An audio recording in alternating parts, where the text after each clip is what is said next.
Hey, what's going on, guys?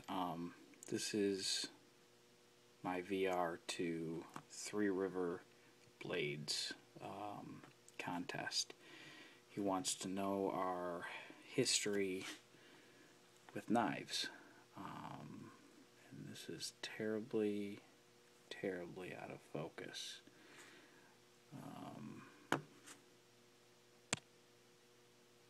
There we go.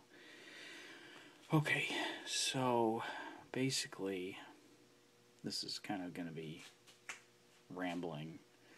The first knife that I can ever remember getting, I was very young, and I was in a drugstore with my mom shopping and found it was like a I don't know if it was like a fingernail clipper set or something like that, and it had a knife in it, and threw it in the cart, asked her if I could get it. She didn't know it had a knife in it.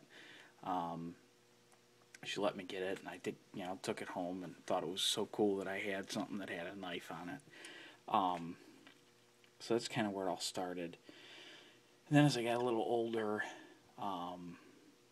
joined the Boy Scouts, and my uncle bought me a Swiss Army knife. Not this one. It was just the classic red,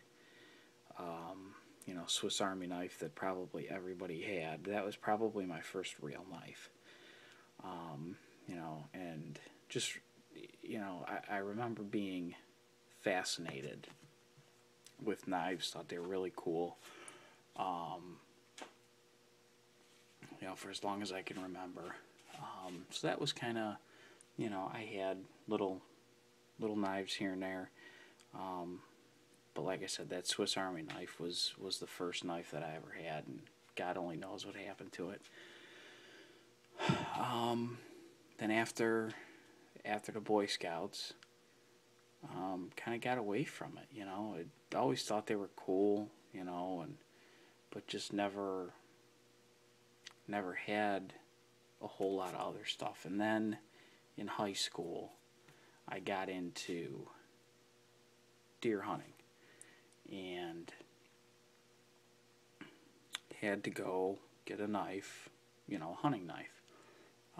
So I went to the store and I bought this Gerber, just a fixed blade. I couldn't even tell you what the model number is.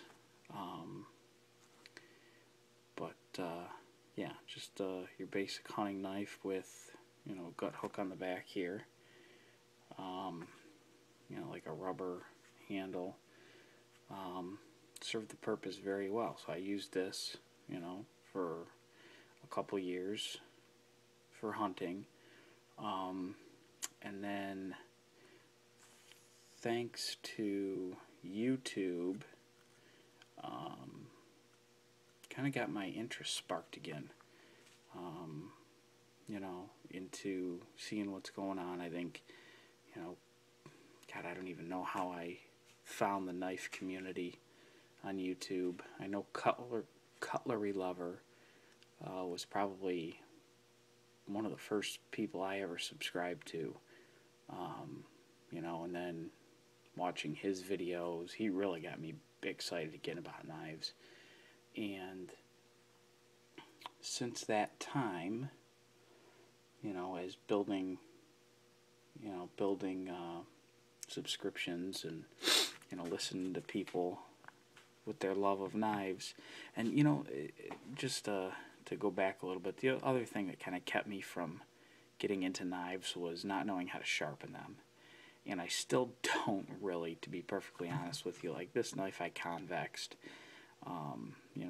Watching Gavco's videos, I got into trying to convex knives, and this one worked out well. Still not real good at it. And then I went out and bought a Smith's sharpening system, and it works. It's okay. Not real crazy about it. I would like to get a sharp maker. Is kind of what I'm leaning towards, but I think I've said in other videos, my funds for this kind of stuff are somewhat limited because of the kids and, not exactly priorities. If I had all the money, I'd have all the knives. But anyway, so, yeah, I forgot where I was. Yeah, so this was, got me back into knives, and then YouTube, really got me into knives. So then I went and got this, a SOG Twitch 2, which, gotta be honest, not real crazy about this knife. It's got a ton of blade play. It's like sloppy. Tried to convex this edge and just can't keep a good, it doesn't take a convex edge very well from what I can figure out. I'm sure I'm doing something wrong. So I'll probably try to put a regular edge back on it with the Smith system. So yeah, that was kind of the first EDC pocket knife that I picked up. I take that back. I had a Kershaw Leak. I think it was the Leak. Whichever one this isn't. I don't know if this is the Leak or the Chive. I think this is the Leak, so maybe that other one was the Chive. And my brother had this one. He didn't like it, so I traded him for the one that I had. Actually, I put a convex edge on this one, and this one is super sharp. So I carried that one for a while, and then bought this one from Miss Valerie, and I love this knife. So this was like the first quality, really quality knife that I had.